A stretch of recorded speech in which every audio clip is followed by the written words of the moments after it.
remember when I was in, I think it was El Salvador, asking this worker, well, how do you know how much to spray? He said, well, I spray until I feel sick.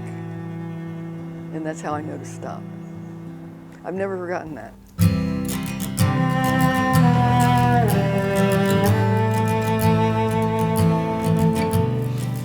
At its heart, what this is about is here in the U.S. with, all of our scientific institutions and government agencies, we test these chemicals, these pesticides eventually.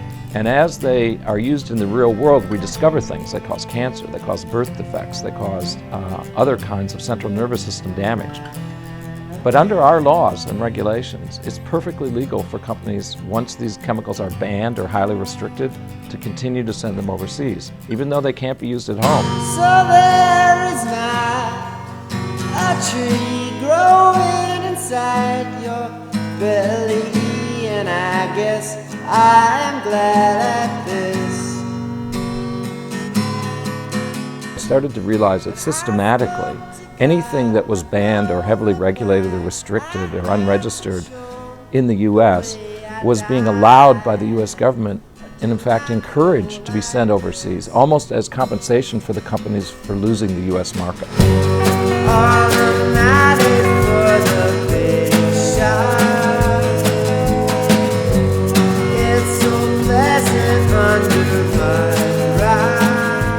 So the big six are the 6 agrochemical companies that control upwards of 75% of the global pesticide trade.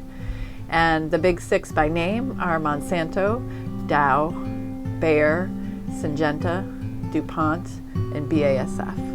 And those 6 global corporations really control the terms of food and farming. People who are selling poison to the other parts of the world are people who have only one thing in mind: greed and profit. Essentially, it's a statement that here our lives are precious, so we can't use them here, but there their lives are cheap. So while I don't think the public is racist or government officials are racist, I think that it is a racist thing we do, and it is profit motivated.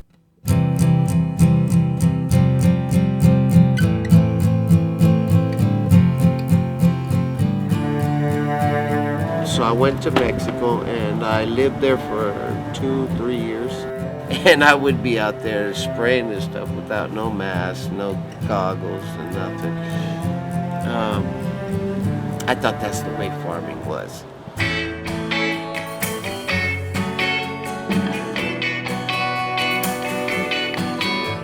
I think this is really a vital issue, actually, because it's an indicator of where, as a culture, we stand in regard to keeping hazardous chemicals out of our environment and out of our lives. It's really hard to understand how a system like this is allowed to operate, and it continues to operate, and no one's talking about it, and no one's trying to stop it.